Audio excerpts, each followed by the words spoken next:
What if I told you that starting your goals is the easy part? Maintaining your goals is the hard part. We come up with so many ways we can start our goals, so many ways that we can begin to climb the ladder. Whether it's buying a new gym workout, buying new gym clothes, buying a new planner, buying an Etsy budget planner, whatever it is. This part is the fun part because you're buying, you're prepping, you're planning, you're getting started. Okay, this is the version that's getting started. What is the hard part, and what's the thing that a lot of people get tripped up on is maintaining this monster. Having the ability to stick to the same task every single day, no matter how you're feeling, no matter how the weather is, no matter what is going on in your life. Learning how to maintain and be consistent with your tasks is the hard part, is the more difficult part. And this is the part where a lot of people get tripped up on, is the consistency part, right? You having the discipline part and being resilient enough to just keep going. A lot of people have this difficulty. Starting is the easy part. And if you're like, oh damn, like I can't even start, well, we'll talk a little bit more about like starting and how we can get through that. But starting is the easy part because it is the fun part. It's the part where you have the most amount of energy. It's the part where you are the most motivated. So it gets easier to it's easier to start. The difficulty of this all is once all that motivation dies down. It's when all that energy, all the initial excitement dies down and, you know, work actually truly begins. That's where a lot of people get hard on it. And then what gets even more difficult is if you fail, if you try to go after your goals the first time, the second time, the third time, and it's just still not happening, and you continuously fail, then it just becomes so much more harder to try to get back up every single time. And the thing about maintaining your goals, is that to maintain your goals and to be consistent means learning how to get used to failing, but not quitting. It's okay to fail, but it is not okay to quit.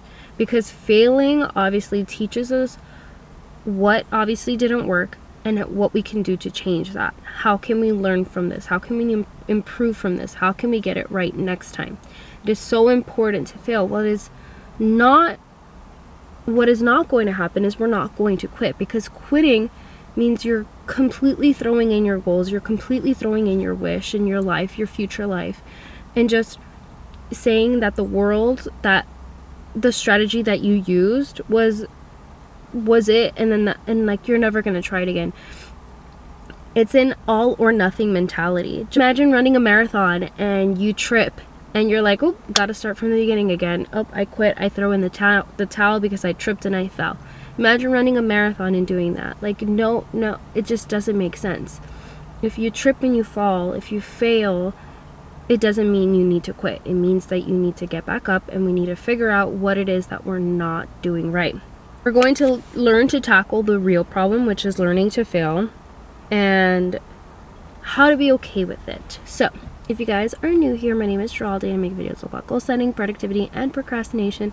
So if that's the type of content you love to consume, then don't forget to subscribe to the channel if you haven't already. Also, click the notification bell so you do know when I need to upload, and follow me on all my social media. I am at Geraldi Silva. Like I said, we're going to learn how to be okay with feelings. So step number one is failure is the foundation of success. So Michael B. once said, failing over and over again gave him the opportunity to improve. Okay, we know that failing is an opportunity to learn. If you want to take the time to reflect and make it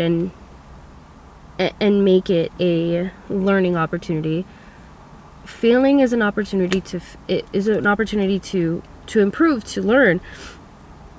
And this can cause us to actually have success. failing over and over and over again actually causes success, because the more that you fail and learn from this failure, the more you can get it right, get closer to getting it right the next time. We have to have that portion of accountability. We have to have that portion of reflection, okay? You just can't be making the same stupid mistakes over and over and over again. You got to be making the mistakes, and you got to keep learning from it. You got to keep internalizing it. And all that pain and anger and frustration that you feel, that is actually a good thing. Because all of that pain, all of that frustration is going to help you remember that you do not want to do this anymore. And it's going to help you be like, okay, what can we do next time so I don't end up the same way? So I don't end up in the exact same place.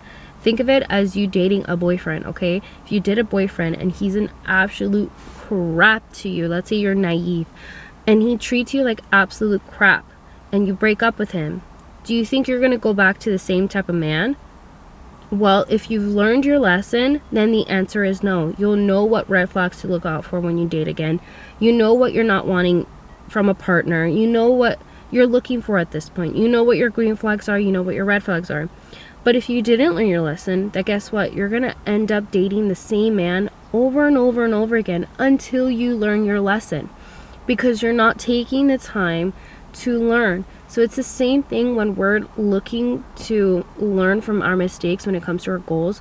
We have to take that portion to internalize what is going on and remember all that pain and just think, okay, this happened with this certain thing. How can I make it better by the next time, by the next go round? What can I do differently by the next go round? So one way we're going to combat this failure is not calling it a failure. We're going to be calling it an attempt. It was an attempt to our goals, and that attempt didn't go through, right? It's like attempting to put in your password and you don't remember it. Putting in your password and not getting it right the first time, that's attempt number one. And then obviously there's some systems who only allows you a certain amount of attempts before they're like, okay, you clearly need to reset your password kind of thing. So us attempting our goals is like that, okay? We didn't fail at the fact that we didn't remember our password. There's other ways to go about this. There's other strategies on how we can get to where we need to be without having to quit completely. We can figure out a different strategy. We can either call the toll number, we can either reset the password, we can either get a code sent to us. Like, there's different ways that we can resolve this issue, and quitting doesn't have to be one of them. And I'm making that analogy towards our goals. We don't have to just throw in the towel the first go round.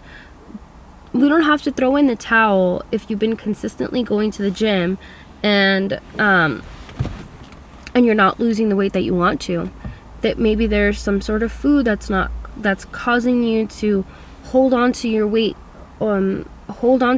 whatever it is. There's something that we can all figure out, because it's not a one size fit all. What happens for this person is not always going to happen for this person. So we just need to figure out we need to figure out what we can do differently and how we can get there. Remember, the only true failure at life is to never attempt your goals again and quitting completely. How do we become comfortable with quitting, right? Because if we understand that failing is part of the process, how do we become okay with it? How do we cope with this? Because this is actually a fear that a lot of people have when it comes to going after their goals. They have a fear of perfectionism. I mean, they don't have a fear of perfectionism. They either have perfectionism that halts them from starting, and then there's the fear of failure portion where going after your goals, you have this problem with failing and not getting it right. Again, having the all or nothing mentality. So number 2 is what to do when it all goes wrong. You might resort to confirmation, and what this looks like is confirmation on your negativity of, see, I knew I wasn't good enough. See, I knew I wasn't gonna make it. I'm not good enough.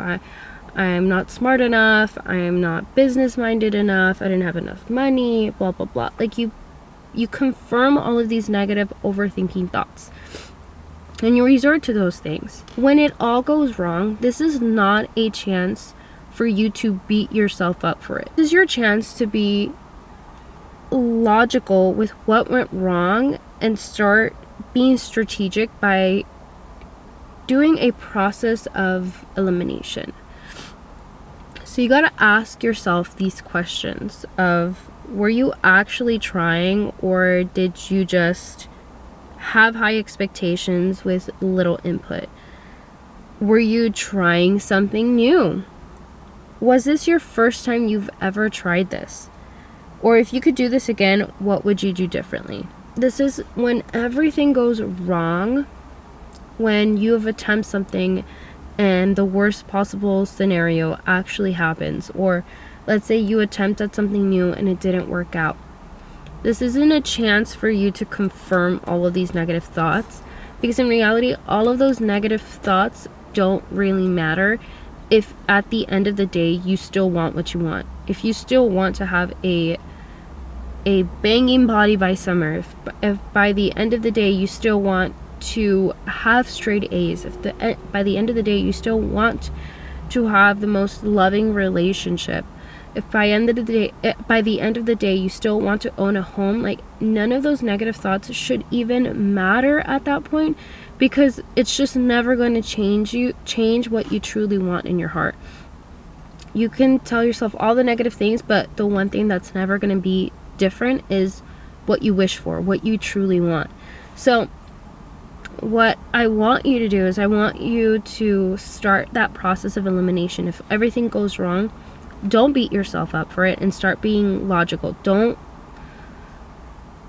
settle in the emotional portion of a failure, or attempting to go after your goals, because it's an emotional time, right? Because you're on a high of, I'm gonna do this, I'm gonna get this, like, I can do this. And then when your attempt doesn't generate the results that you want, then you can go swing also the opposite way of, I knew I wasn't good enough. I knew this was never gonna happen to me. Like, I'm a victim. I'm this, I'm that, blah blah blah. You start, overthinking all these steps. And when it all goes wrong, it is so much more important to not be so emotional and be so tied to confirming and giving yourself a little bit more grace, which is really hard to do, especially for someone like me. Like, grace, what is that? Give yourself a lot more grace and self-compassion, and then start thinking logically. Like I said, start asking yourself these questions. Write them down in a journal. Start asking yourself these questions, because it's so, like I said, it's so important to be intuitive of what's really happening and what can we do the next go around. So did you know, because I figured this out today, did you know that James Dyson, the founder of the Dyson vacuum cleaner and our beloved Dyson Airwrap, failed 5,127 times before finally getting his vacuum working as he wanted?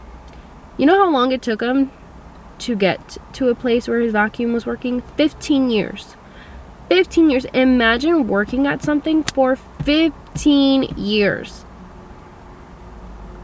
Like, I've only been attempting to go after my goals as a full-time content creator for 2 years. I can't imagine waiting 15 years before I actually get what I want, before I actually see results. Like, that is insane. But that is what patience, consistency, and persistence looks like, okay? And now look at him, okay? Now he's enjoying his wealth. He's enjoying his business. He's enjoying his empire. And we would have never gotten the Dyson Airwrap, okay? You would have never had the Dyson Airwrap. I don't have it, but you would have never gotten it. So, what to do when it all goes wrong, you may ask? Keep going. It's as simple as that. It's as simple as that. But keep going. It's much more easier to said than done. So before we get to the last part of how to get through the rough patch, I want to say please don't forget to subscribe to this channel if you haven't already. Also click the notification bell so you do know when I do upload. Follow me on all my social media. I'm at Jordi Silva. I need to take a little sip of water because my throat is going out. Alrighty. So, how to get through the rough patch. There are days where you won't be able to like mentally fight the war that is discipline because of a bad day, because something isn't coming out the way that you want. So we need to remind ourselves that the actual task, the actual physical task at hand, didn't just get harder. Only our will to keep going became weaker. What does this mean? It means that if you've been consistently going to the gym, let's say 3 days out of the week, right?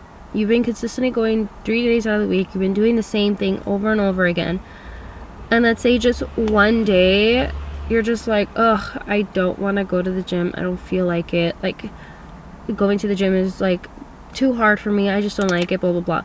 You start thinking that the physical task of actually going to the gym and doing the workout is the hard part. Reality, the activity never changed. You know, you never added an extra workout. You didn't add extra weight. You didn't do anything extra. The physical task didn't change. What changed was your mood. What changed was your ability to get yourself up and go. Because if it was any other time when you were motivated, you would get up and you would go do it. But because your mentality became weaker, because your will to keep going became weaker, then that actual physical task just looks so much more harder, and you are not willing to get up and go do it because the task of sitting at home and scrolling on the internet just sounds so much more fun to you than actually having to push yourself to go. What I call this is our toddler mood, right? When you have to make a toddler do anything and they're like, no, no, no, no, no. And they throw a tantrum and they throw things and they hit and they cry and they whine and you give in. All you're teaching that child is that if they hit, throw, scream, or kick, they're always going to get what they want. They're always going to get what they want. And doesn't that sound like somebody over here? If you're whining, complaining, being like in a bad mood, saying, I don't feel like going, the more that you give in to those habits, the more that you give in to those, then all you're gonna do is just teach yourself that every single time that you whine and cry and complain, you're gonna get what you want. And we all know that if we say no, it's for a reason. It's for the better of ourselves. So the same way that you tell a toddler, no, you're not gonna get an extra piece of candy. No, you're not gonna get an extra hour of TV time. No, you're not gonna stay up an extra hour at night. Because we know what's better for them. The same way we know what's better for us, which is going to the gym, which is eating healthier, which is studying for that test, which is showing up to work, which is making that video, making that content, making that call, like whatever it is, like we know what's right for us. So stop giving into your own toddler phase. Stop allowing that whining and crying and complaining to win you over. There is no trick to this, no trick to getting through the rough patch other than just telling yourself to just do it. As Nike has famously said, just go do it. As much as I wish there was like a shortcut to being consistent, the only consistent thing that you can do for yourself is to just get up and go. Is to learn how to tell yourself, no, you're not going to scroll. No, you're not going to have that extra cookie. No, you're not going to text your ex. No, you're not going to just sit on your butt and watch TikTok all day. Like, no, no, no, no, no. And saying yes to the right things, the faster you can get to what you want. And that rough patch is not always just going to be a rough patch. The more that you learn this skill and learn this habit, the easier it will to just maintain it. It's so much more easier to maintain than it is to, like, in this part of your goal journey, it's easy once you build that habit and you just maintain it. It's a lot more easier than stopping and starting. So continue this mentality. So every single time that you try to cry and whine and complain and you tell yourself no and you show up, you're gonna teach yourself that, oh, if I do that, nothing happens. I still have to go and work out anyway, so I might as well just go and do it. And so yeah, I really hope you guys enjoyed this video. Don't forget to subscribe so I know to make more videos like this. Yeah, anyway, so subscribe to this channel if you haven't already. Also click the notification bell so you do know when I need to upload, and follow me on all my social media. My name is follow me on all my social media. It's at Charlotte Silva. Thank you guys so much for watching, and I'll catch you guys in the next one. Bye.